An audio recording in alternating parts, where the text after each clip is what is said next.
Okay. So rather than a slideshow presentation, this is done as a Miro board, and I'll share the whole Miro board with you later, as I said. So this is what I'm going to cover today. So in the context of agriculture and community agriculture in particular, why we might need to organise, the difference between organising and the structures that we create around that organising, the different ways that we can do that we can organise and structure, and then I'm going to show you with examples the different legal forms available. So some of you have already mentioned in your introductions about companies and CSAs and things like that. So I'm going to show you examples of them with groups, and why they've chosen them and why one might be more appropriate than another depending on what you're going to do. So that's the scope of what we're going to do today. And first of all, that question, why we organise, and there's a whole different range of reasons why we might come together rather than operating as individuals within this sector.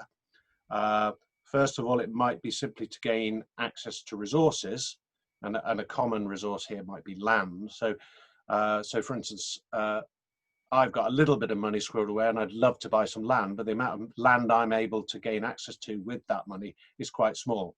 Were I to come together with a group of similar people with similar interests, between us, we might have access to a much larger area of land. So one of the key themes running through this is the idea that together we can do more than we can do apart, and actually more than the sum of what we can do apart as well. Also, we might be able to gain access to finance. So I work quite a lot with groups who actually raise finance as this new thing they've created in order to get access to land, to get the money to build the infrastructure on the land, that sort of thing. One, it also allows you to spread roles and responsibilities across an organization, so it's not you doing everything. It might get you access to markets. So if you pool your produce, for instance, I've got examples later on of organizations that do that, you have a stronger position within that market. So you can command a better price for what you're doing if you are all of the farmers of that particular produce in an area taking that to market. And people are more likely to deal with you because you're more, you're better able to guarantee quality, continuity of supply and things like that. So that's certainly a big area in UK agricultural cooperation. And then with organisations like Land Workers Alliance or National Farmers Union, it's actually gaining you access to the levers of power sometimes with these organisations you create, and you may be able to affect policy change. And also you may be able to spread the risk as well. So, aspects of mutual insurance and things like that. So you're picking up the slack for each other and sharing the risk around what you're doing. So the examples I'm going to show you through the rest of this presentation are all, as well as being different examples of legal structures, they will all have different and mixed motivations on why they've done it, and they will almost certainly hit one or more of these criteria here, these reasons to organise. It does get more pictorial as we go along, starting with this slide. And in around what do we mean by organise? So these little stick figures, they represent, that's my, when I put in my icon search, said show me a farmer, that's what it gave me. So that's a farmer. So anyone operating in this agricultural sector. If you're on your own, if you're just one of those, then basically you're having to do everything, you're having to carry all the risk, and it can be a hard and lonely life. And on my previous slide, I talked about the reasons why you might want to get together with one or more farmers. And if you just do that, and can I just check with you, Martin? Someone's just started digging up the road outside my house. Is that interfering, or are you okay? I didn't notice it yet. Great. Okay, so it's just annoying me and not you. That's good. So if you just come together and start doing stuff, so like you start cooperating with other growers on a piece of land or whatever, or you start sharing your produce and taking your produce to market, that's fine, you can do that. There's no law against that. But in that state, you're what is known as unincorporated. So you're just a group of people who've come together for a common purpose. Now, if that's with a view to making profit, then the law will then start to think of you as a partnership. You are automatically a partnership in law. So if Martin and I start combining our crops and taking it to market, we have created a partnership in law, and by law we should be submitting partnership accounts to HMRC, etc. So one thing to be aware of is you can automatically start being something without actually having to register or tell anyone you're doing with it. And with that comes rights and responsibilities. But if it's without a view to making profit, you're what's known as an unincorporated association. And lots of groups start up that way. So in your early phase, when all you are is a group of people meeting a pub, you've got ideas on the back of a beer mat, you're an unincorporated association. If you create a constitution around that, you can get a bank account and you can even apply for grants. The danger comes if you start doing anything really more than that with being anything unincorporated. And it all comes down to this on the right hand side here, the downsides of being unincorporated, that there's no separate legal identity to the members. Although the law might have an idea about what you are, it still sees the individual people within there. And so in UK law, only people can enter into contracts. So if you employ someone, it's one of the 4 farmers here who's the employer.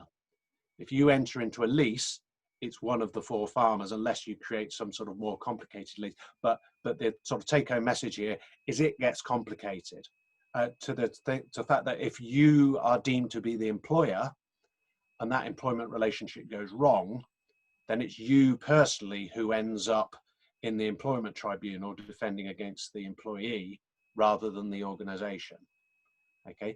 Also, it's very difficult to own assets in common as well, because there is no legal thing there to own the assets. There's the individual legal people, so you could draw up quite a convoluted sort of joint ownership contract. But what happens then if one of you dies, and then your share of that shared ownership agreement becomes part of their probate, and it pretty soon gets really messy.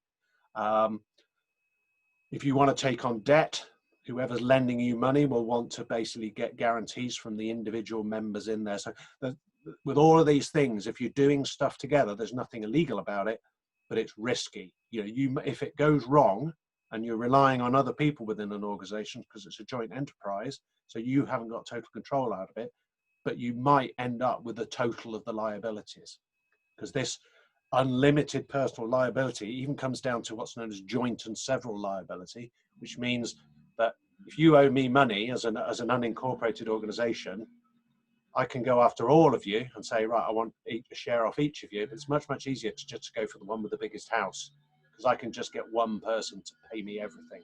That's that joint and several liability.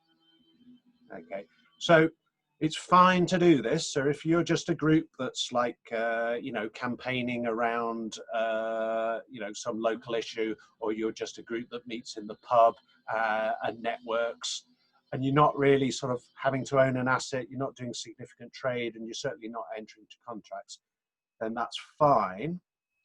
But if you want to do anything more than that, then you're going to have to incorporate, or you're advised to incorporate. And that's what the rest of the stuff is about.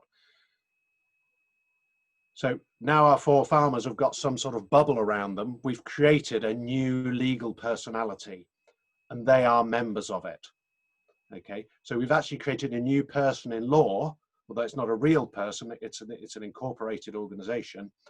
And now we're inside it, those members have limited personal liability. And that, depending on what the legal structure we set up is, that limited liability could be just limited to a token £1 in something like a company limited by guarantee. Or if they have put shares in, and a few of the examples we're going to show later on actually have members' investment in them, the limit of their liability there is those shares. That's the most that they can lose. They're not going to lose their house unless they do something really dodgy. Okay, the other upsides of incorporating is you've now got more options to finance, and some of the other examples later on, you can even go out to your community and raise finance from your community, which you can't do when you're unincorporated. You can now enter into contracts, so as a group you can own a bit of land, and the thing that you've created might still be owning the land in 100 or 200 years time. So you're not having to, every time everyone leaves or somebody dies, renegotiate the contracts around that ownership. As I say, as part of that, you can own stuff collectively, and you now have a thing that can be the employer. So if the relationship goes horribly wrong, you get a massive award against you, you're not personally going to be liable for that. Okay, it might do harm to the organization, but not you personally as a member. So that's brilliant. Why don't we all do that? It has downsides. It costs to set up, it costs to administer, and that administration was with a whole range of different regulators depending on who you are. So you're going to have to be reporting on at least an annual basis to people like Companies House, HMRC, Financial Conduct Authority, and again, depending on how you set up. So there's big pros to incorporating, but there are downsides. So if all you are doing is that thing that just, you know, you're just a group of people who come together and there is no risk, then that's fine to stay unincorporated. Or if you're in the startup phase of any project, and it's fine to be incorporated for that startup phase, you can still get grants to do your sort of feasibility studies and things like that. But as soon as you need the thing to raise finance, own land, enter into significant contracts like employment contracts, then you would be wise to incorporate. Okay, is it all making sense so far? Can you see everyone's face, Martin? I'm only seeing you and me and two muted people. Actually, no, I've been focusing on the kind of recording view, actually, and I can't see others' faces at the moment. Okay, so I will encourage people, if you are able to unmute yourself, so if you've got a specific question that relates to what I'm talking about at the time, then feel free to unmute yourself and chip in, that's fine. Okay, so that's incorporation. And here is, I'm not going to go through. Did you hear that, Mark? Say again? Did you hear that question, Mark? No, I didn't.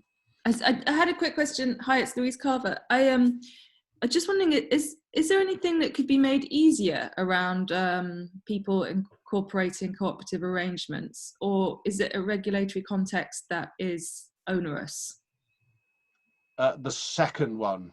It is. I'll answer your question further, but with this one. So this is sort of like the family tree of the tools in the box around the incorporation. So in the UK at the moment, these are the main ways that you can incorporate. And I've just done it as this sort of family tree affair here. I'm not going to talk a lot to this slide. The main take-home message from this slide is it's complicated, which is the answer to your question.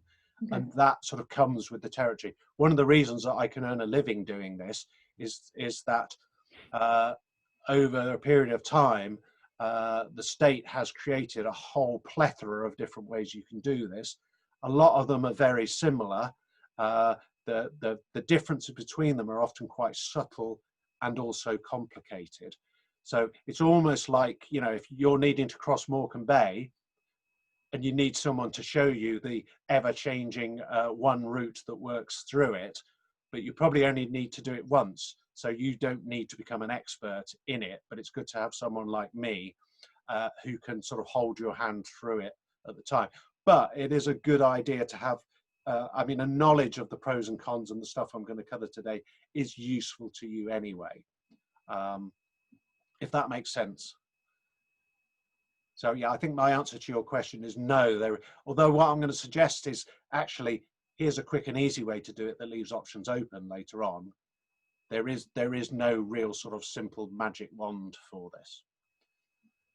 So as I said, this I'm not going to go into like every single sort of meaning of this one, just but the take-home message is that it's complicated. But I'm just going to show you the two main sort of like families that are available in this sort of legal structures in the UK. So over this side, we've got the limited company legal form. So these have grown out of a traditional for-profit model that started with things like chartered companies, and you know, where basically to set up a company you had to go to either Parliament or the King or Queen at the time. So it was quite a big thing to get things like the, you know, Dutch East India Company and things like that set up. But these things were set up to allow rich people to pool their resources to go and pillage the world, basically. But they have survived, and now we've got this whole different sort of extra versions of them that are available to us today. So we've got three different sorts of company. So the PLC, which is basically big companies that need to raise lots of money and then trade their shares on the stock market, like BT and people like that. So not really relevant in the stuff we're talking about, unless you want to raise huge amounts of money. Also not very democratic. We've got company limited by shares, which is sort of like the inheritor of that sort of rich businessmen coming together. So it's a traditional for-profit model about people pooling their resources with a view to making money, and that that your money buys your power. So the more you've invested, the more power you've got within the organization. So again, not many examples of that in the sector we're talking about. We've got the company limited by guarantee, which is a relatively new legal form, which all it does is creates that company that all it does is give you that limited liability. There's no mechanisms for shares and member investment and things like that. That was the position up to about 2005, and then the government decided they needed more legal forms, so they created 3 more that they bolted on to those existing 3 company legal forms called the community interest company. And the idea is they wanted to, over this side, they wanted to take the curse off this. People didn't like the idea of investment, particularly funders. They didn't like the idea of people putting in their money and getting rewarded for having their money in it. So they created the community interest company, which is sort of like a nicer version of this. And that nicer version is just that it has to state how it trades for community interest. So it has to have a community of benefit and an identified benefit to that community. It's limited on how much of its profit it can distribute, and its assets are locked. So as it accumulates assets, if it's profitable over time, and then it winds up, you can't divvy those assets up amongst the members there. They have to be given to something else. So it's very, very similar to the asset lock in a charitable organisation. So they thought there would be quite a lot of PLC kicks, and as far as I'm aware, there still hasn't been one since 2005. They thought there would be loads of company limited by shares because it was taking the curse off this. You know, people didn't want to invest because, you know, they couldn't get their money back out, and then the funders didn't like them. There's still hardly any of these, and there's loads and loads of these kicks limited by guarantee, which effectively do the same as the underlying company. And I'll talk a little bit about that. So that's what you've got on the company side. And then over on the other side, sort of emerging from the sort of more philanthropic, cooperative, friendly society movement, you've got these other legal forms which are registered with the Financial Conduct Authority rather than Companies House. And they are traditionally sort of philanthropic, cooperative, democratic. And as we'll see later on, because of they've almost like evolved as a different branch in the tree of life, as it were, they've got some quite interesting bells and whistles that make them quite useful for some of the stuff we want to do. In the middle, we've got a couple of less used ones. We've got a relatively new charitable incorporated organisation. I'm going to briefly mention charity later on as not that relevant to us, and a limited liability partnership, which I'm not sure if I've got a slide later on, but I don't really want to talk in any great detail. There are some examples, and I might have one later on. So that's it for that slide.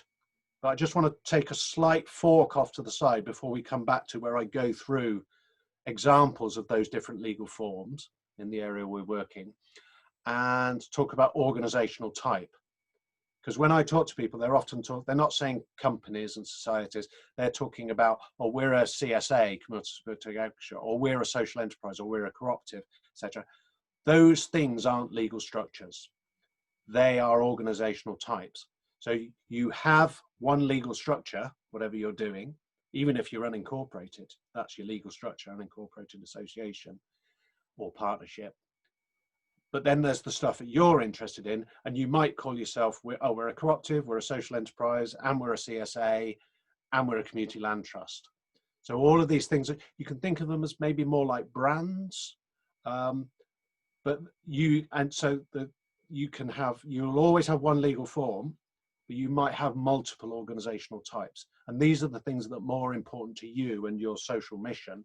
And a really useful way I ask you to think about it is imagine that these empty jam jars on the left, they're your different choices of legal forms. So you might be a company, you might be a cooperative society, you might be a community benefit society, you might be a CIC, okay? But actually what's more important to you is the jam that's in the jar. So when I work with organizations, I'm saying, right, let's design the jam, and then we'll try and find which jar is the most appropriate for you. So start with the job you want to do and then choose the tools. So here you might be a company limited by guarantee, but in here, you might be a cooperative, a social enterprise, and a CSA. Okay, does that make sense? I can only see you, Martin, so if it makes sense to you, nod. Yeah, it does. There are a couple of comments in the box which I think we can come back to later. And just to say, I really love the jam and jars metaphor. And I'm not seeing anyone else mention anything in the chat. Maybe we can just pause for a second in case people want to unmute themselves and say anything. I like the jam in the jar too. Good, good. I should patent it really, shouldn't I? Yeah, so anyway, that's a little step off to the side around jam and jars, but I just want to talk a little bit more about co-op jam, because a lot of the organizations I work with are cooperatives, and I'm just going to show you the various different types of co-op jam that you might have. And a co-op just being a business that is owned and run by the people who trade with it, okay, and it's run democratically. I often work with groups who say, we don't actually want to set up a co-op, and I say, fine, let's set up what you do want to set up, and then they set up a co-op. So there's a misconception that co-ops are a thing that are quite hard to do, whereas I find they tend to be the way people automatically want to work together, and that's fine, and we don't even need to call it a co-op. But if you're a business that's coming together where the people or a group of the people who trade with it are democratically in control of it, rather than a smaller number of people in control of other people, then it's a cooperative. And there are different types. So if all you are is a group of growers coming together, then you're a grower-led cooperative. So I was talking yesterday to a new community-supported agriculture project. They're just a group of growers who are going to take on a lease on a land, grow food and sell it in their community. Now their community is widely supportive of what they do, but the community aren't going to be members of it and have to come to meetings about it. So they're a grower-led CSA, and in their case, they're a worker cooperative. It's run by, owned and run by the workers in there. Alternatively, they might be a producer co-op where they were all working their own land, and they might be sharing a tractor between them. They might be combining their crops before they take them to market, or they might even just be buying their consumables together. So they might be buying their diesel fuel together or their inputs together, and they're getting a cheaper price by bulk buying. Okay, and we tend to call that sort of more of a co-op consortium, where they're each their own individual businesses in their own right. They're a co-op consortium. And in fact, my co-op that I work with, there's 4 people like me. We are all self-employed. So we're our own little businesses within our co-op, and we just come together around different projects. So we're a co-op consortium as well. So that's quite simple. Mark, yeah. I was going to say, I thought you were pausing for breath, and I was going to jump in and add and just report back from the chat box, if that's okay. Yeah. So on that juncture, I think this answers Abby's comment in the chat box. So Abby Morden made the comment, I co-run a small CIC which operates more as a worker co-op in practice. So I think that's answered that for Abby. And she's also said that she's thinking about a BenCom for a larger project. Yeah. Going to talk about BenComs, definitely. Thought you might. And while I'm here, I'll just mention something that Sarah said, who is actually just had to leave early, and she's really gutted about that. But she said she's really grateful for Mark's simple explanation of something that seems designed to be onerous and confusing. Thank you. I'm reading that out loud because I really resonate with that, not just for myself, but from lots of people that I've worked with. Yeah. I don't know if it's actually by design. It's more of a sort of a cultural and a political fallout of political things that didn't mean to design the complicated landscape, and it'll only get more complicated as time goes on. But as I say, I'm grateful for that because it provides me a livelihood, or part of my livelihood anyway. So that's nice and simple. So we call that that's just a worker cooperative. Another example of a single stakeholder cooperative, where you might have a consumer-led CSA. So I've worked with community supported agriculture projects where a group of consumers have got together, have rented a piece of land. They own and control that community supported agriculture project, and they simply employ a grower to grow veg for them. So rather than the growers, it's them who own and control it, and the growers are out separate to it. Probably another good example, we've seen a massive growth in community-owned pubs, where the local pub is closing down or under threat. The community get together, they invest some shares in it, they buy the pub, and then they employ a manager or staff to run the pub, but those staff don't have any power. It's the customer members who own and control it. One of the things I'm really particularly keen on is getting these people here, as I've seen the people who, you know, major contributors to the value being created, to get them more of a governance role in here. And that brings me on to what's sort of gaining in the ascendancy now is a lot of people are interested in multi-stakeholder co-ops. So now we've got the workers and the consumers there. So Stroud Community Agriculture might be an example of this. So they've got worker members, consumer members.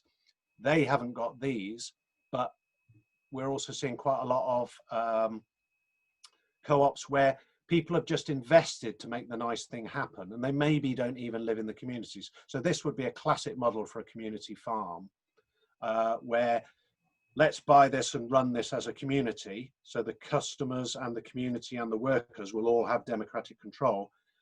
But we might have, maybe it's going to be, so Biodynamic Land Trust would be a classic for this. So they buy farms to run biodynamically on this basis, but they might have people who support biodynamics who are nowhere near that farm, who might invest some money in there in order to make it happen. And in this case, they would all have control within the organization. And you can actually skew this as well. So you might only have 2 growers, but 100 customers. You can actually skew the democracy in here, so to give the growers more power, because these are the people who really know what they're talking about. Okay, you don't have to do that, but there are options. But that's all I really want to do around that organizational type. So I started off talking about jam jars. We've shot off and talked about jam, and I've talked a little bit more about co-op jam. Now I'm going to go back to these are all the different sorts of jam jars you can have. So I'm going to give you a whistle-stop tour with some examples of the different types. And again, this is probably the bits that's going to prompt questions if you got them. But we've got about an hour left. So I think we've got a reasonable chance that I'm going to finish with reasonable time for conversation afterwards as well. So we're over on the left-hand side of that sort of family tree I had. And the third one across, company limited by guarantee. This is your quick and easy, almost like minimum viable incorporation option. Okay, all it really does is give you a jam jar. Doesn't really do anything else. It doesn't really have additional bells and whistles. You can't, you know, you can go to grant funders, you can have a bank account, you can employ people, you can own assets. You can't raise finance. You can't go out, you know, that community pub example or community farm. You can't use this to go out and raise finance. You'd be breaking the law if you did it. And just a couple of examples. I've just linked these out to external websites. So many of you will be members of the Land Workers Alliance. A few years ago, they were in that unincorporated position. I helped them set up their legal structure, and all they needed was something to be that jam jar, something to limit the liability of the members, and if they want to employ people, enter into contracts, it would limit the personal liability. So a company line limited by guarantee was fine. They didn't need it to do anything else. And another example that I worked with a few years ago, I've worked with quite a few artisan bakeries, handmade bakery. These are a worker cooperative. So the members of this are just the bakers. And again, all they needed was a thing that could sign the lease for the bakery that could be the employer as well. So again, it's that minimum viable incorporation. Mark? Yeah. Can I just come back to, there's a couple of questions. One I think we'll probably come back to about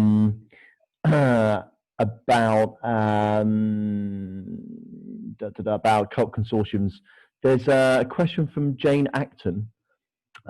Jane was asking, so for company limited by guarantee, so a company limited by guarantee can raise funds via grants, but not raise finance. Could you explain this? Unless we sometimes consider grant funding as finance. So it can get grants, it can take out loans, but I suppose it can't raise equity finance would be the more correct statement. So it can't go out and say, invest in us, because there's no mechanism. There are no shares in the company limited by guarantee. It can't even go out and say, lend us money as a public offer, because they would be breaking the Financial Services and Markets Act to do that. You're making a public offer of investment. You can't do that as a company limited by guarantee. If you can go to your customers, people you already have a relationship, and say, we need to borrow some money if that's all right. But as soon as you advertise it publicly, you fall foul of that whole load of sort of customer protection legislation around public offers of investment. So yeah, hopefully that answers. We're going to get a little bit more into that as well, so we will reinforce that. So that's company limited by guarantee. They're quick and easy to register. You register with Companies House, but they don't do a lot apart from just give you that basic jam jar functionality. It gives you something to hide in, basically. Okay, and remember I talked about when the community interest company came in, they, rather than create new legal structures, they just bolted them on to the existing ones.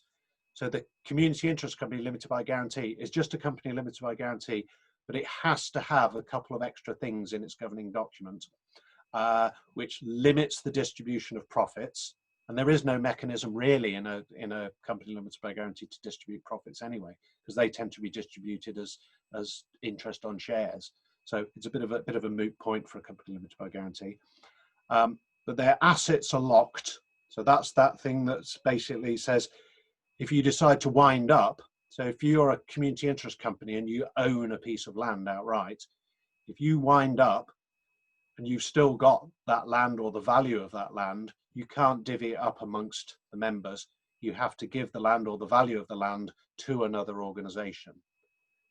That asset lock also has another effect, that it means that you can't dispose of assets for less than their full value. So even if you still existed, you couldn't give away the land. You have to sell it for its full value. And even I worked with a local food access project that got some grant funding to buy a load of tools, and it was going to run a tool bank for, you know, allotment holders and things like that. Years down the line, they had all these tools sitting at a shed that they weren't using, and they just wanted to give them away. Their asset lock prevented them doing it. They would have to dispose of them for their full value. They couldn't give them away unless their full value was deemed to be zero. So just to be aware that the asset lock, it's how you use your assets while you're existing as well as when you wind up, and it can come back and bite you.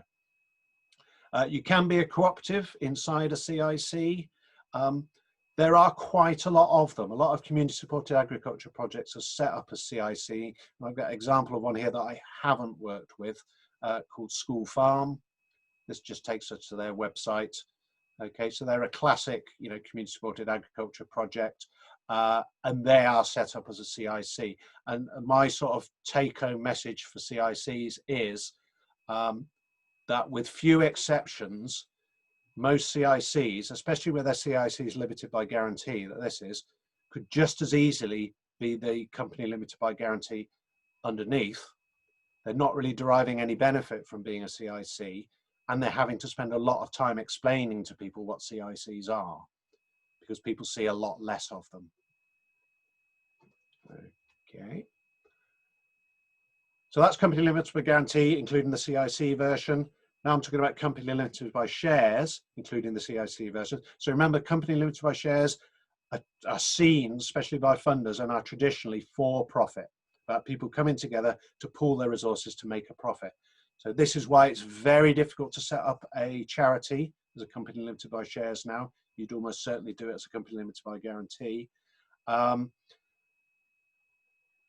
But they are shares based. Even if you've just got a £1 share in there each, that is a share, and grant funders won't like you. So I only know one community agriculture project that's set up as a company limited by shares CIC, and they instantly ran into problems in that they were reliant on getting a big chunk of startup funding from the lottery, and the lottery looked at them and said, you're a company limited by shares. Even you're a CIC, we can't touch you.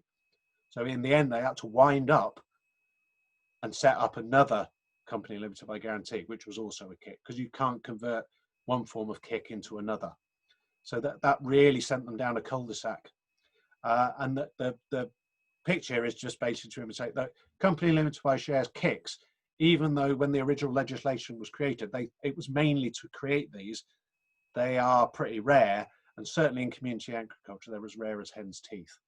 So There are some, but not many at all. I had a quick sort of look around on the KIC register last week and couldn't really find any community agriculture examples.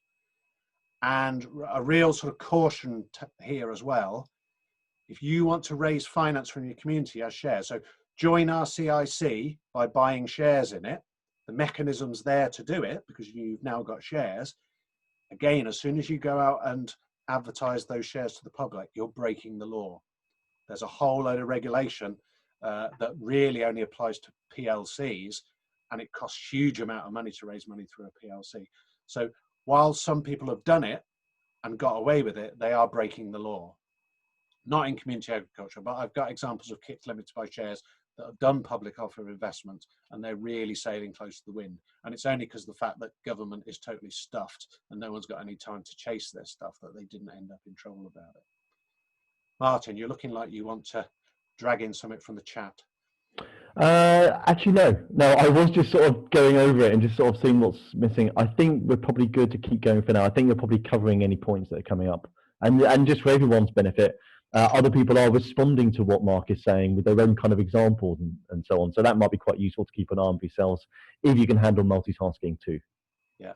What I normally do is get pushback from people that are CICs saying we're a CIC and they're great. And so my take-home message with CICs is nearly always you can do the same thing with the underlying company, but if you are a CIC, it's not really going to cause you any problems. It does limit some of the stuff you can do, but again, that's not normally a problem. So I'm not saying it's a mistake to set up a CIC.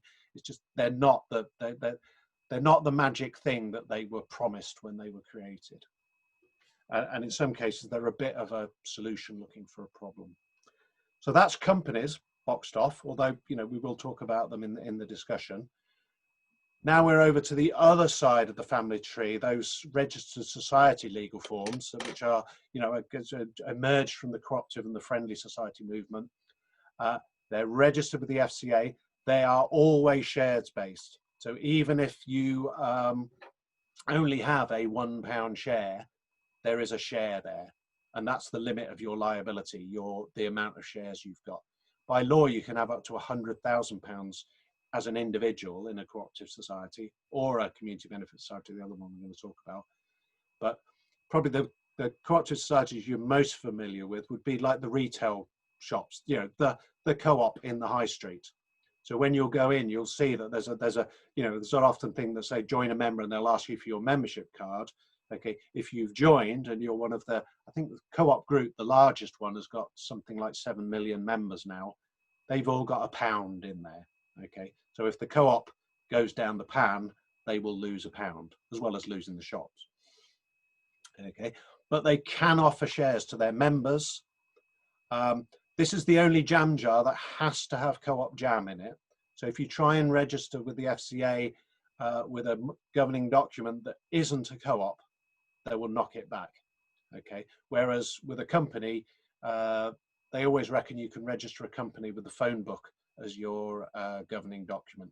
So long as you've paid your money and filled the form out right, they don't really look at your governing document, whereas the FCA will look at it. Okay, and the key thing about cooperative societies, to contrast them with the other form of society that I'm going to come on to, is they trade for the benefit of their members.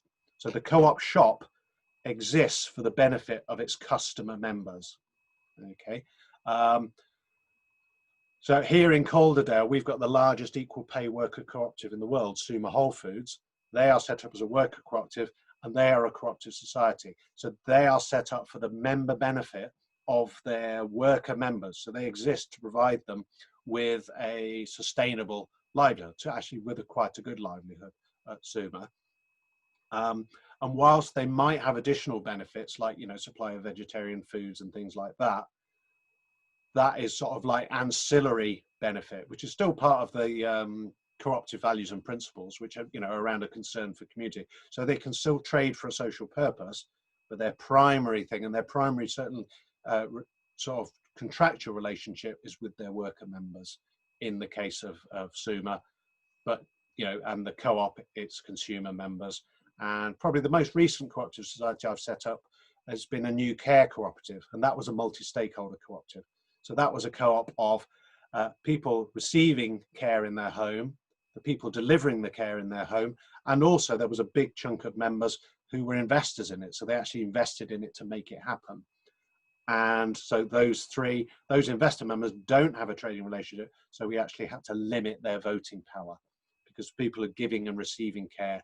Are they, have that trade with the co-op? So when you try and register this with the FCA, they will look closely at who are the members of this, and do they actually trade with it?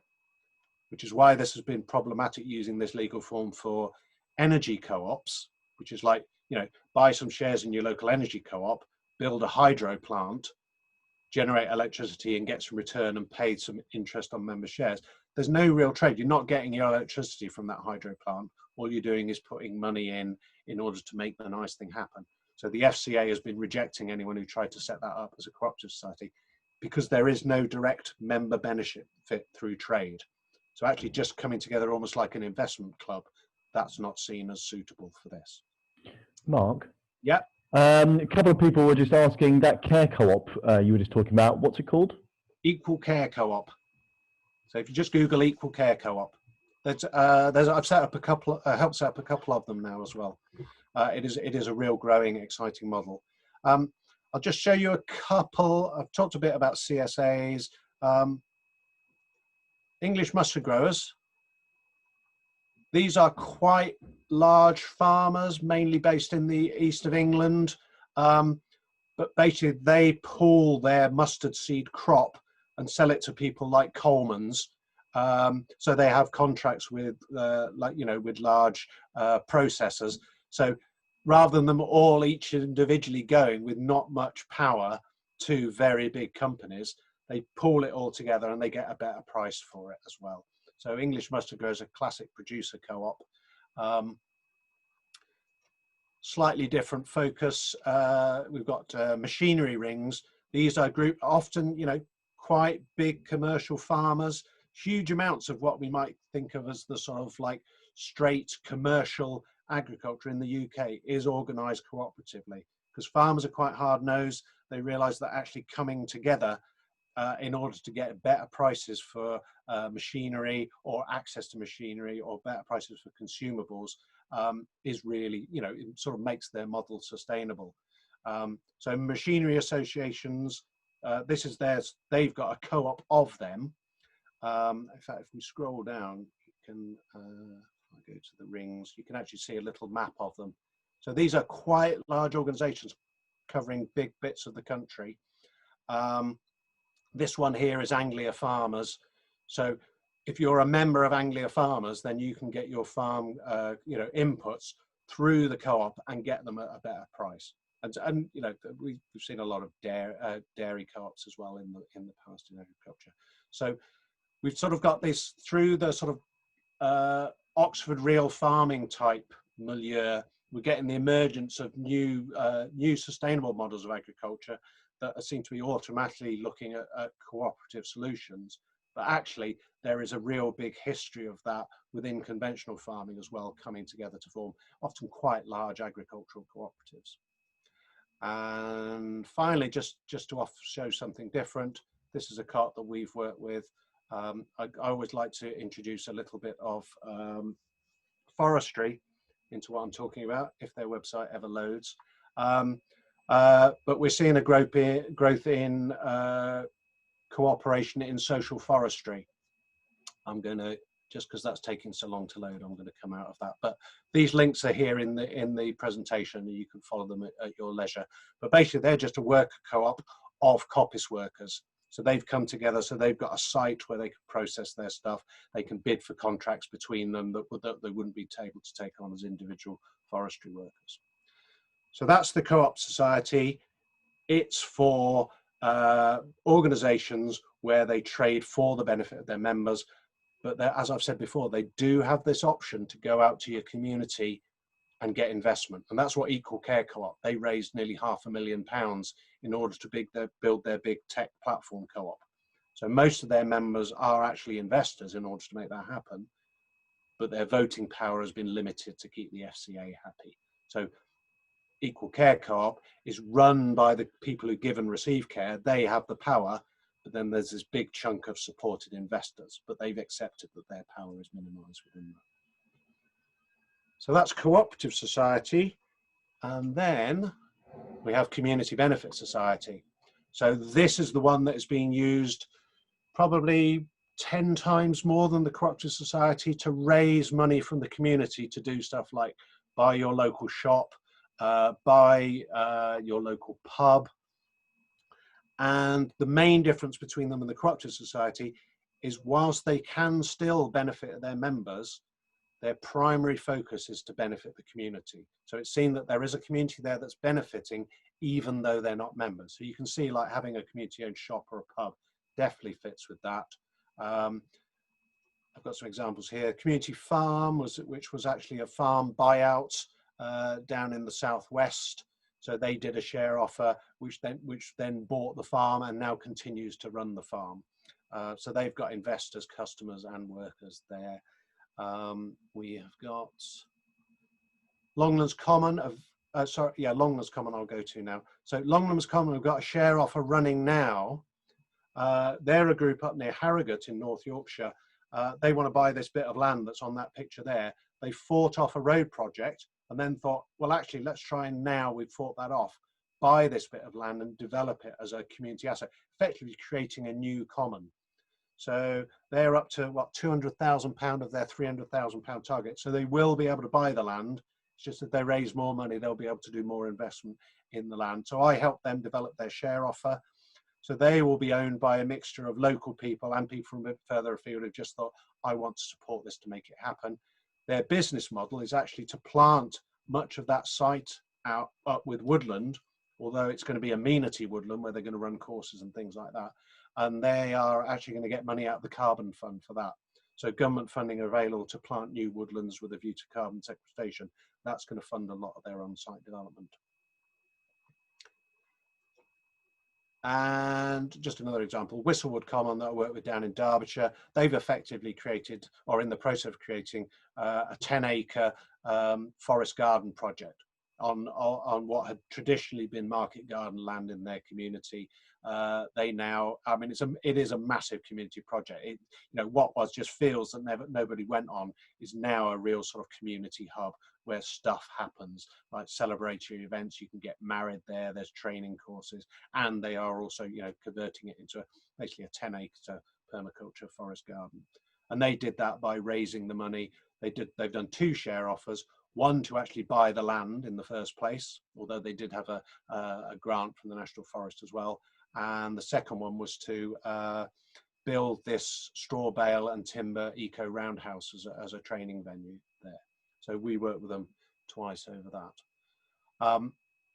The downside of that is if you're just a farmer who wants to do something, creating something like this, you're suddenly now you're creating an organization that could involve hundreds, potentially thousands of people, and you're really limiting your power within that. So if it's about you and you working on the land and stuff like that and your livelihood, then involving hundreds of other people is not something you shouldn't do, but it just makes it more complicated.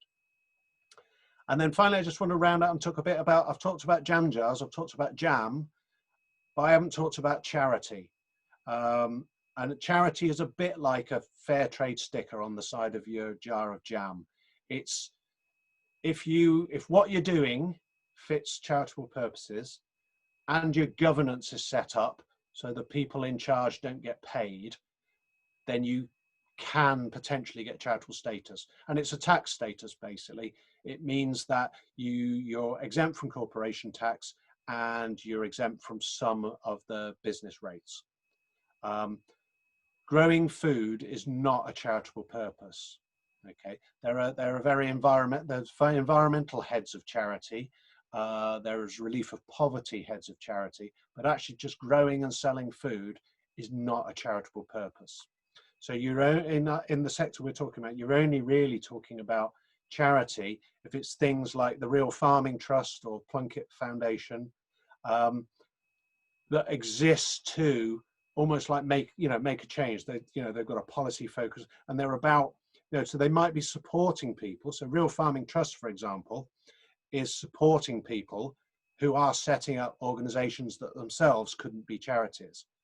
But actually what they're doing is seeing that sort of educational and community building and support is charitable, so they can do that because their trade is seen as charitable, but the things they're supporting aren't.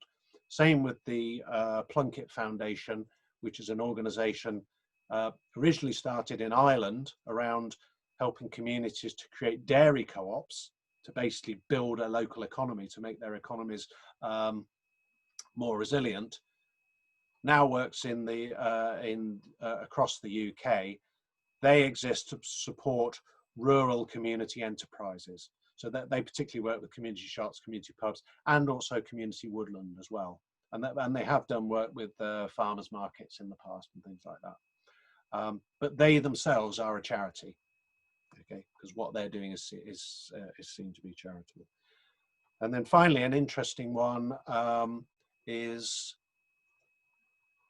the Land Settlement Association Charitable Trust. Land Settlement Association were quite an interesting.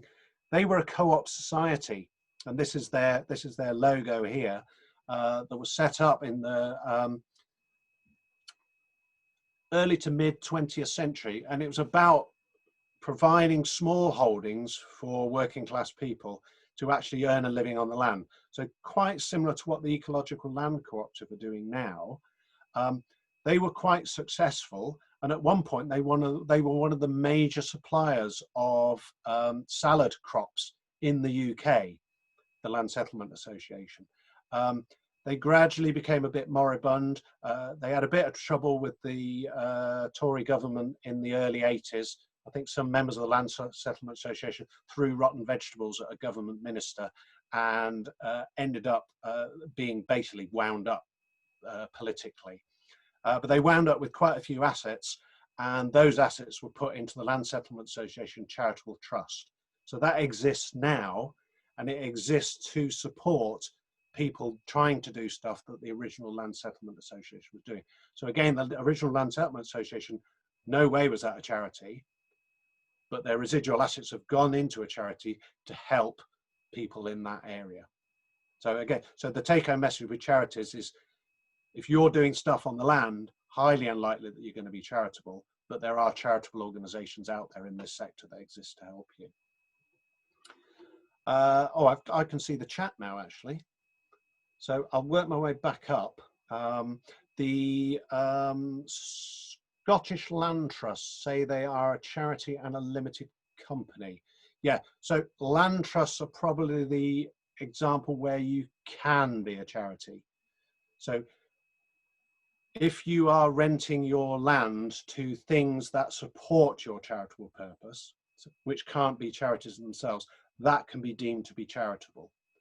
But you'd probably be having to do it at full market rent. It gets complicated, and it gets even more complicated when you get into Scottish charity law. So Scottish charity law is slightly different, because in England, basically co-ops and charities are completely separate. So co-ops are about people doing stuff for themselves.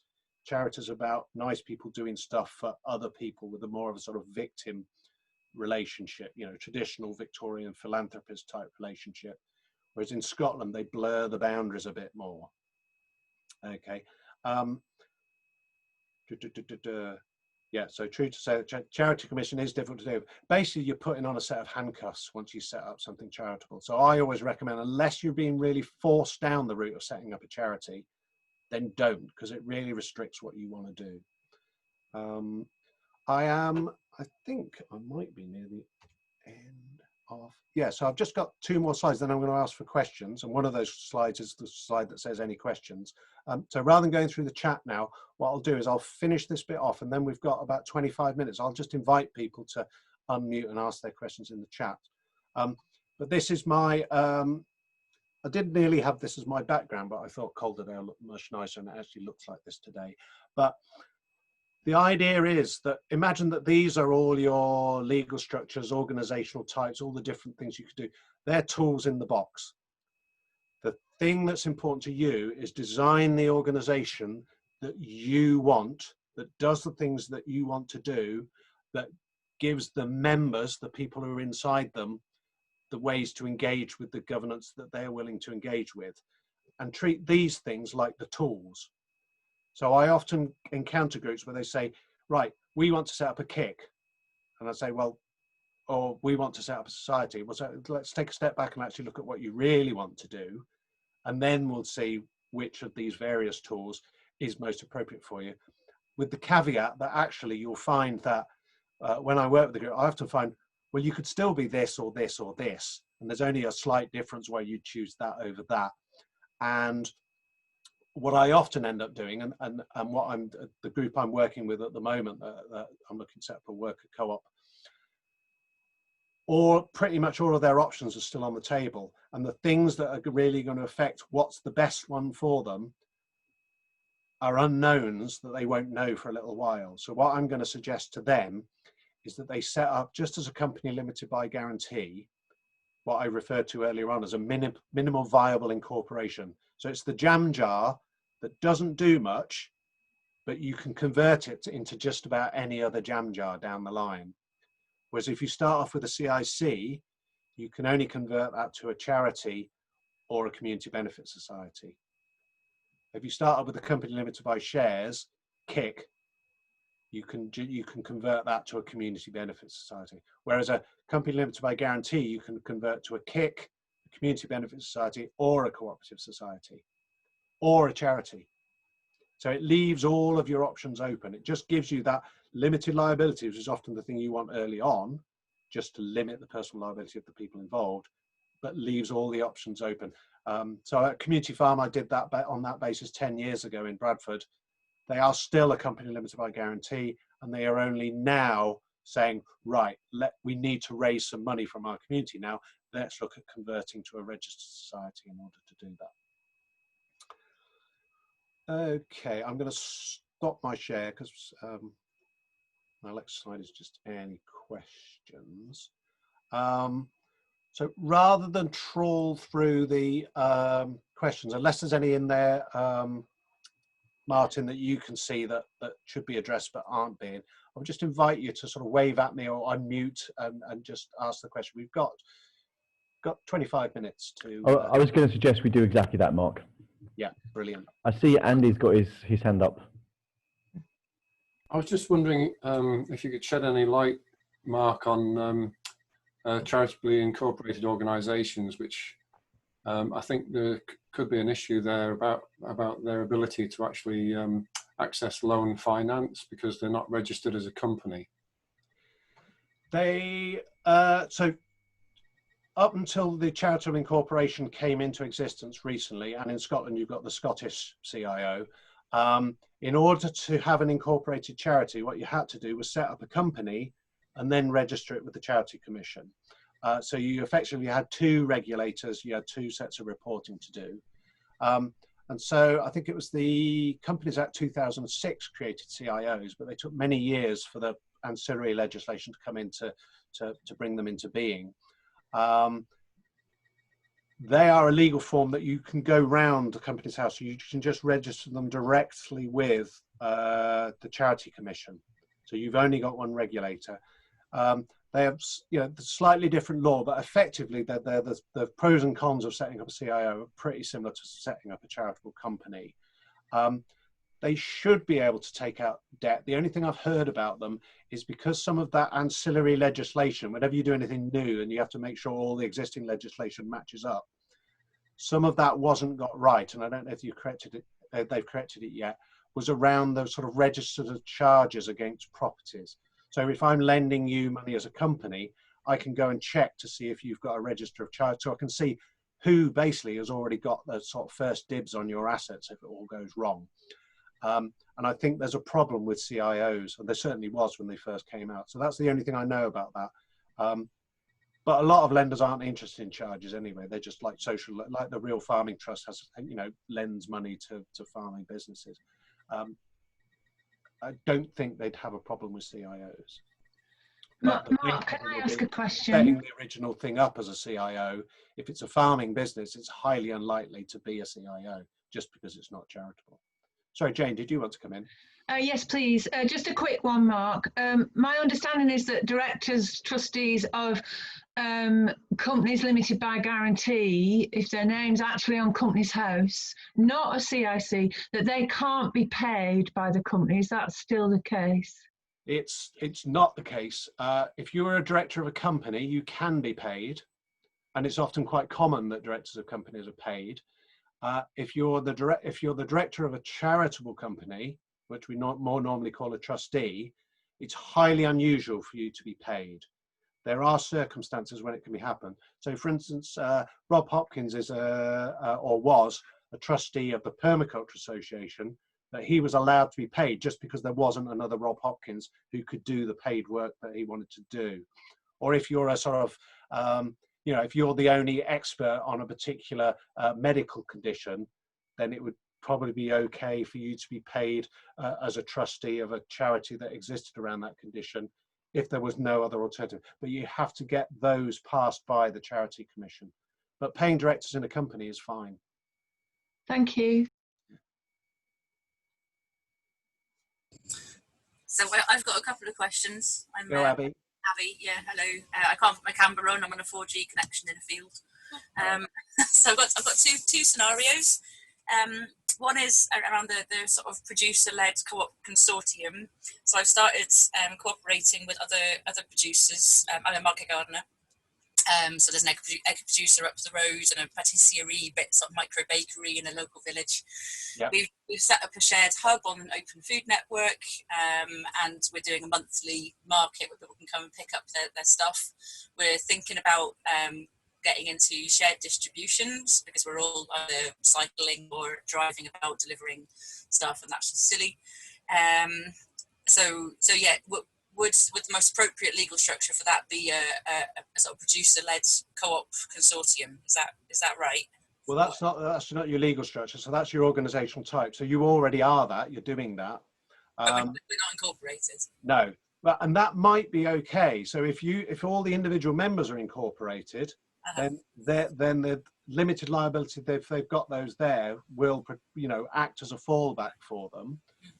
Often in that sort of arrangement, if you need to employ someone, you would just get one of the members to be the employer.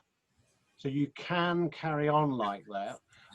Where I would advise incorporating would be if you wanted to employ someone just in the name of the organisation, if you wanted to raise finance just in the name of the organisation, then I would do that. Yeah, I think we're thinking about like trying to get funding for a kind of mini warehouse kind of thing, and maybe an electric van and that kind of stuff. But sharing those resources rather than all having our own. But yeah, I guess so. One of those companies could carry those funding applications, but it might be better if it was a collective effort kind of thing. It could do, yeah. And also imagine that your individual members wanted to put money in as share capital. No mechanism to do that if you're unincorporated, and then if someone's holding those funds and then they go bust, then they might be at risk. So if you wanted to do that, I would definitely do that.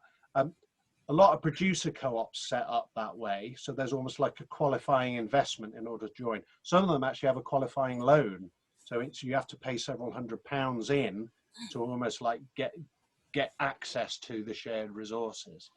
One of the examples I wanted to show you, but I couldn't, their website doesn't seem to exist anymore, was a thing called the Peasants Evolution Collective, which was, I think they're Devon based.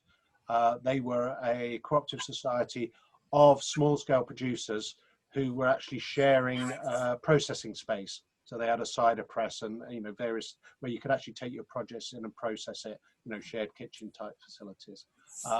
So there, they could have done that just as a loose collection, but actually if they want to raise their own grant funding or actually own a building, then that would be the motivation to create that new legal person that they can be members of. Other than that, there's no need to, sort of thing. Yeah. No, but again, it's horses for courses, and certainly be worth having a chat with someone like me.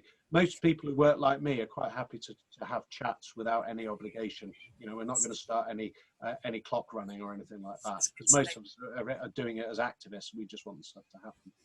I have a second question as well, second scenario. Sorry, I saw Adrian had his hand up. We've got 15 minutes. I'll come to you afterwards, Adrian, definitely. So the second scenario is slightly more hypothetical, but there's a group of us who have, as you were saying earlier, a certain amount of money saved up. We would like to buy a piece of land collectively. we also want to run it as run it as a community farm, as a community project, with educational stuff going on, events going on, and a lot of things that you were talking about with the other community farm kind of setups. However, because it is the only money that any of us have ever had, we also want it to be ours, in a way. So that the legal structure that we're thinking of, and maybe this is a bit more of a conversation just between you and I don't know, but hopefully it's helpful for other people, was that we would set up a community benefit society of which we would be the sole investors. I'm not sure if that's possible for a start.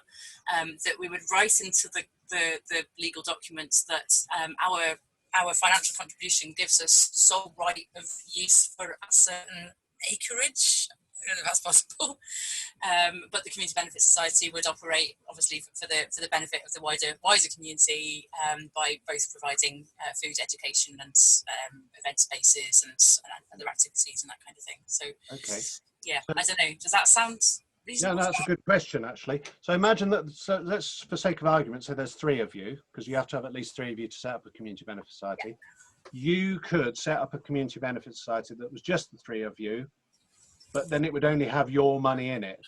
If you needed to raise additional money and you issued shares, those people who bought shares would become members as well. Yeah. So they would have as much power as you. Would they? So if we were to write in this sole right of occupancy kind of clause, if that was even possible, then basically I wouldn't buy any shares in you. That's the downside of that. Yeah. Yeah. So the way to deal with that would be to actually just have have tenancies. So it's fine to set something up that has tenancies with some of its members. Mm-hmm. Okay, I think the thing is that we're kind of thinking about sort of passing land on to our children and that kind of stuff. Yeah, but you wouldn't be passing land on to your children. You'd be passing your shares on to your children. Shares onto the children, yeah, which are equivalent to an area of land. Yeah, so it's fine for a group of people to get together, and you can even do it as a cooperative society. In fact, probably more appropriate as a cooperative society because it's about your individual member benefit. And buy a piece of land between you. The thing you create will then own the land down the years as long as it exists. Yeah. But what you would actually be passing on to your children would be their shares with an option to become a member. Okay. So we were thinking of BenCom because I understand that BenComs can also be charities and therefore could access more funding. Some community benefit societies can get the charitable status called exempt charity status. But again, what you're doing has to be charitable. So what you're describing doesn't sound like charity. Okay, yeah. All right then. Yeah. Okay, we're trying to further conversation. No, you're not paying business rates on the land anyway, and if you're not making a profit, you're not subject to corporation tax. So why go down that route just to get a couple of extra funders? Sure. Yeah. Okay, food for thought. Okay. I'll stop hogging question time now. Thanks. That's fine. That's fine. Adrian. Yeah, thanks. Can I raise a question about a sort of umbrella organisation, which is where we're trying to go from Good Food York? Technically, we're part of the Sustainable Food Places Network, but we aren't funded to do anything. We're trying to work with the public sector, the private sector, the voluntary sector, and the academic sector as an alliance or some word like that across regional, bioregional level, ideally, Yorkshire, to include North East, South, and West Yorkshire. Not to define what any of the organisations within that do, but to try and streamline the cooperation and the symbiosis between all of those at that higher level, geographically, but bottom up democratically. Yeah. Would any of the structures you've been talking about lend themselves to that, or do we need, for instance, yesterday I was watching about KTPs, knowledge transfer partnerships between Newcastle University and a farmer. So KTPs tend to be just contractual arrangements. Yes, and that's fine to do that. Trying to find a way into how to start at that sort of regional alliance level.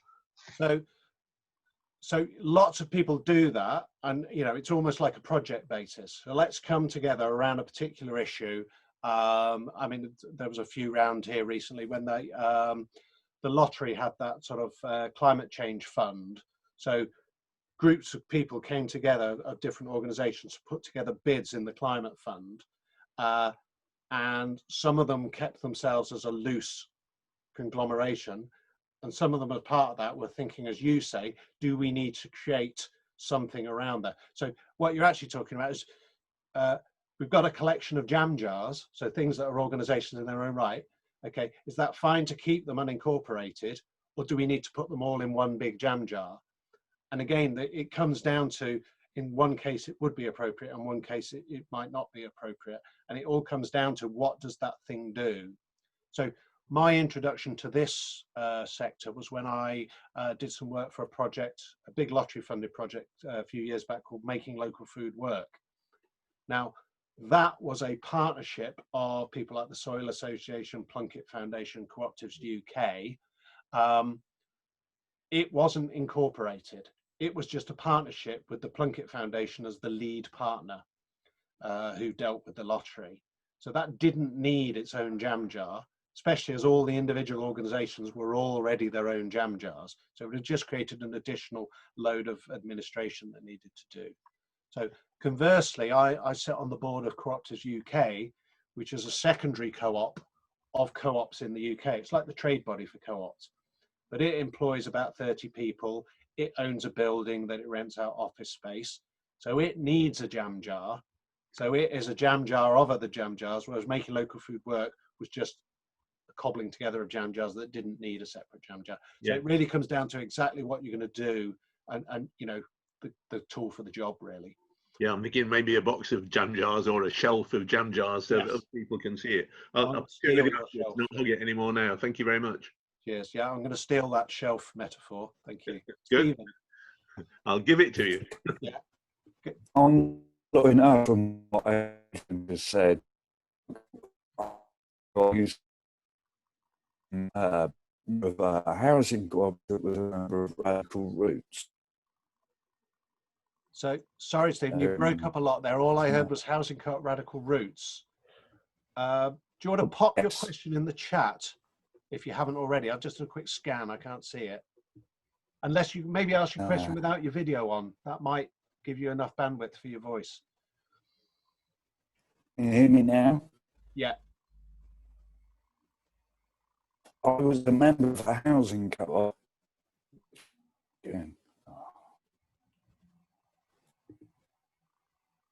That started well and then you disappeared again. All I got was you were a member of a housing co-op.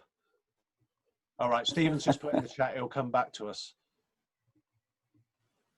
Okay, we've got time, yeah? Anyone else want to unmute? And yeah, Stephen, put your question in the chat and I'll address it there. Assuming we've got other questions. I'm not seeing any hands. I'm not hearing anyone come forward, and I'm not seeing anything in the chat. Right, I'm on my mobile now. Can you hear me? Yes. So, great. I hope this works. So I want to do similar to what Adrian wants to do. So I'm over on the Welsh border. If also trying to set something up in the northeast, there you go. When I was a member of a housing co-op, which was a member of Radical Roots was, I think I'm right in saying, a tertiary co-op. So it was an umbrella of co-ops. Yeah. And it provided brilliant resources, legal, meeting facilitation. And one of the things we did was we were able to issue loan stock certificates to buy the property, which is still going on the coast of Wales. Is that a sort of route that you think, if you're not a worker cooperative, but you wanted to look at that avenue, the benefit of being under the Radical Roots umbrella was that you got to network, you got brilliant resources, all the stuff you've talked about? Yes, definitely. So yeah, so I've worked a lot with Radical Roots over the years. So that sort of secondary organisation, which is what you and Adrian are talking about as well, and it often sort of like stops at that networking. You know, let's just come together and share best practice and you know, and learn from each other. Radical Roots took that extra step of providing finance to its members, particularly around getting housing cooperatives started, because you obviously need a big chunk of money to buy a house. And that still goes on. We're seeing it less in other sectors. it's certainly, you know, we're starting to see things like the biodynamic land trusts, which are around individual people coming together in order to kickstart things. We started to see in the community energy sector, just before the government basically destroyed the feed-in tariff regulator and basically stalled the sector for quite a few years, only just now recovering. But we were starting to see community energy co-ops, which were quite profitable, which were paying sort of like, you know, 4% interest on member shares, but they were accumulating capital in the bank. So they were looking around and saying, well, actually, well, let's invest in other new community energy things. So we were starting to get in a virtuous circle of finance. Now, that was a particular case in community energy because it was, you know, because obviously they were trying to kickstart an industry. The subsidies were quite generous. So it was able to do that and then pass on the benefit. The thing with farming at the moment, food production and forestry as well, not that profitable. So while you might have networks of organizations, they're not generating surpluses, which they can then use to kickstart the new entrants in there. And we're sort of reliant still on external forces, like people like the Real Farming Trust and Esme Fairbairn, in order to be putting the money in to do that. Now that may change as, you know, food becomes more important, you know, and actually gets more valued within the economy, but it's not going to change in the near future. And then similar with the housing market, you know, by, you know, buying a property and renting it out is still a profitable enterprise. And all effectively, if you're doing that as a housing co-op, is just becoming your own landlord. So you're going to have to be paying rent as members anyway. So you might as well be paying into a co-op to actually be buying a property over time, which then becomes part of a sort of commonwealth of assets. Okay, that's fascinating. Thank you. You put it so clearly. It's brilliant. If you wanted to generate surplus in order to, for instance, fund further grassroots agroecological initiatives, you're saying that unless you're specifically housing, which does generate capital return, in food systems, that's much harder. So therefore, you'd have to look for external funding. Is a cooperative limited in what it can raise in that respect? No, it's not. I mean, as I said earlier on, so in order to go out to the community and say either lend us money or buy shares, you've got to be one of those two forms of society, unless you set up as a PLC where you're going to be raising, you know, over 50 grand, spending over 50 grand just to set the thing up. So for most projects, it's not, and you're not creating something democratic at the end. So if you go in the community benefit society or the cooperative society model, the only limits there are that individuals can invest up to £100,000, which doesn't happen very often. People who've got £100,000 to invest tend to invest them in horrible things. What you would tend to do anyway is limit any individual's investment to 10% of the total, because you don't want, you know, someone owning most of the shares and then dying, and then suddenly you've got whoever the lawyer doing the probate coming after you and saying, we'd like to withdraw these shares, please. So members of these sorts of things will die. You want to limit the impact of people wanting to withdraw those shares over time. And that's the other thing, is when you're creating the business planning around these, you need to model for the gradual withdrawing of shares. So ideally what's happened, like that community buying land in near Harrogate, what we don't want to do is have, you know, in 50 years time, you've still got all those shares sitting there. Much, much better to allow sort of 2-5% of shares to be withdrawn over time. So you still end up with a community membership, but they've all got a £1 share, and you're not bothered if anyone dies, and you can let anyone in. So you've got that community accountability. It's a community owned asset, you know, in perpetuity, but you don't necessarily have to have that membership capital. You only needed that at the start to buy the thing. And then if you can run a significant small amount of business to allow that members capital to be gradually withdrawn, that's the way to go with these things. Excellent. Thank you, Mark. We've got 1 minute to go. I'm wondering, it might be a bit of rounding up, Mark. Is there anything more you want to say about your business, for example? Yeah, it's probably worth saying. I have put a little post in the on the community notice board, so how you can get in touch. Quite happy. I spend a lot of my time having the sorts of conversations that we've had in the chat. Often, what I'm doing is saying, "All right, what you're thinking of doing sounds exactly like X. Here's a link to their website. Here's the person you should talk to there." So I'm often signposting off to go and see people. Or actually, oh, right, I know someone like me just down the road from you. You should go and talk to them. There are various funds available to help you do stuff. Mostly in this sector, I am... Martin, can I be really cheeky? Yeah. Can you keep talking for 2 minutes? I've got someone trying to deliver a parcel to my door. Just back in yeah.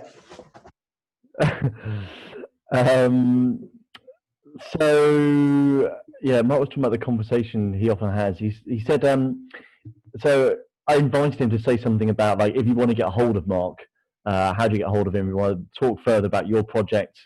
And he mentioned the community announcement. So just in case people haven't already found that, when you arrive in this digital conference platform on Kiko Chat, you're arriving in Conference Home, and then there's a bunch of tabs across the top of your screen. One of them is called Community Notice Board. There's another one called Announcements worth having a look at as well. So that's where you can find that. And I did spot the Mark and a really good job of putting a note up saying, hey, if you want to contact me, here's where I am. Yeah, ahead, so Mark. what I will do is I'll put the link to the Miro board in there as well. So I didn't want to put that before because people might cheat and not come to the session then. And I will also probably put a link to the Loans for Environmental Agriculture. It's probably the main way that I'm working with groups around agriculture at the moment. Oh, I'm out of breath now. It was a coffee delivery, by the way.